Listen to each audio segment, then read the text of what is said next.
आपकी दिन रात की मेहनत से राष्ट्र का जीवन है। सभी भारतीय किसानों का हृदय से अभिनंदन है। हमने पूजी है प्रकृति, हमने पूजा अन्न, लौटा द्वारे से नहीं भूखा कोई विपन्न। वे करते हैं पूज कर भोजन का सम्मान, लेस मात्र करते नहीं रोटी का अपमान। सुफल सिद्ध प्रयास हुए भारत बने महान, मेहनत करता दिख जाएगा खेतों बीच किसान। भारत में किसानी को हमेशा से उच्च कोटि का दर्जा प्राप्त हुआ है। नमस्कार दोस्तों, मैं सिकंदर गुर्जर, प्रेसिडेंट ऑफ सार्थक society, faculty of math and reasoning, content writer and big dreamer, अपने यूट्यूब चैनल मेडोशियल पर आपका हार्दिक स्वागत और अभिनंदन करता हूं। देश की संसद में किसानों के लिए आवाज़ बुलंद करने वाले नेता, किसान परिवार से ताल्लुक़ रखने वाले राष्ट्र के 5वें प्रधानमंत्री चौधरी चरण सिंह जी को उनकी जन्म जयंती पर कोटि कोटि नमन।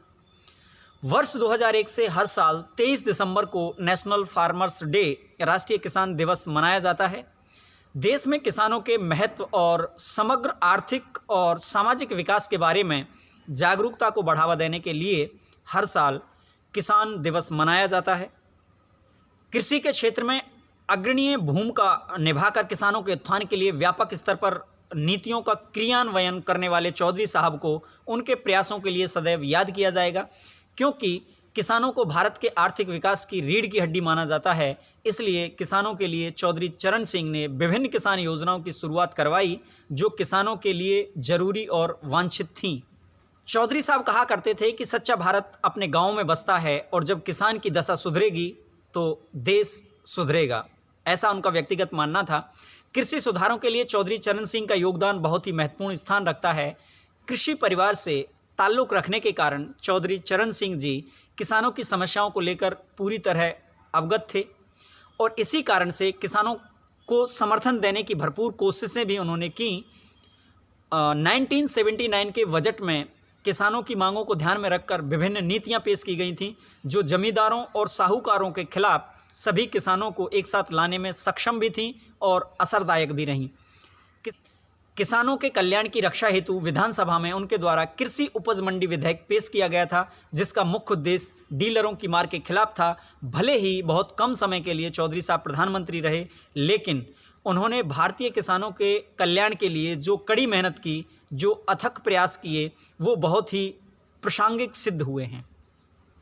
किसान दिवस का महत्व हमारे देश में और अधिक बढ़ जाता है क्योंकि भारत एक कृषि प्रधान देश है।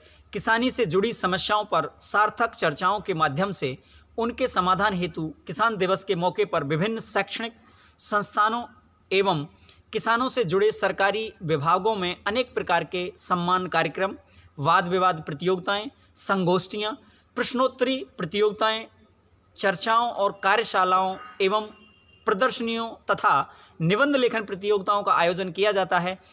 देश व किसान के लिए ये दिन बहुत ही महत्वपूर्ण है क्योंकि यह कृषि क्षेत्र की नवीनतम लर्निंग्स के साथ समाज के किसानों को सशक्त बनाने का विचार जो देता है। इस दिन आयोजित होने वाले किसान दिवस समारोह लोगों को किसानों के सामने आने वाले विभिन्न मुद्दों के बारे में शिक्षित करने का काम करते हैं, जिससे देश में किसानों के मुद्दों के बारे में जागरूकता फैलाई जा सके। प्रेजेंट सिनेरियो की अगर बात की जाए तो अभी हाल ही में केंद्र सरकार द्वारा 3 कृषि कानून लाए गए और अंततः उन सभी कृषि कानूनों को वापस लेना पड़ा और इस मुद्दे पर जमकर राजनीति भी हुई। खुद को किसानों का स्वयंभू हितैषी कहने वाले तथाकथित किसान नेताओं को देश के किसानों की कितनी चिंता है। किसान आंदोलन में शहीद होने वाले सभी किसान भाइयों की शहादत को विनम्र श्रद्धांजलि और नमन मैं करता हूँ कि उनकी ये शहादत राष्ट्र के अन्य किसान भाइयों के काम आ सके और उनका बलिदान सार्थक सिद्ध हो पाए। लेकिन एक यक्ष प्रश्न तो खड़ा होता है, यदि सैकड़ों लोग शहीद हुए हैं तो उनकी मौत का जिम्मेदार कौन है? शराब, शबाब और मसाज तक की सुविधाएं सिंधु बॉर्डर पर खड़ी कर लेने वाले तथाकथित किसान हितैषी लोग क्यों मरते हुए किसानों का इलाज नहीं करवा पाए या उनको इलाज मुहैया नहीं करा पाए? उत्तम खेती, मध्यम बान, निकृष्ट नौकरी, भीख निदान जैसे स्लोगन्स आज भी हमें इस विषय पर सोचने को मजबूर करते हैं, जिनका संबंध सीधे तौर पर खेती, व्यवसाय और नौकरी से है। वर्तमान युवा पीढ़ी को इस संदर्भ में अवश्य ही विचार करना चाहिए और आत्मनिर्भरता की दिशा में तेजी से प्रस्थान करना चाहिए। और अंत में अपने प्रयासों से देश का पेट भरने वाले अन्नदाता को पुनः नमन और उनकी मेहनत को सलाम। जय जवान, जय किसान। अंत तक वीडियो देखने के लिए आपका बहुत बहुत आभार। चैनल पर अगर नए हैं या चैनल को सब्सक्राइब नहीं किया है तो उत्साहवर्धन हेतु बेल आइकन को अवश्य हिट कर लीजिए। बहुत बहुत धन्यवाद। मैं सिकंदर गुर्जर अब आपसे लेता हूं विदा और मिलूंगा एक नई वीडियो में एक नए कंटेंट के साथ। तब तक के लिए व्यस्त रहिए, मस्त रहिए, स्वस्थ रहिए, क्योंकि किसी शायर ने कहा है जब तक मस्ती जिंदा है तब तक हस्ती जिंदा है। जय हिंद, जय भारत, वंदे मातरम।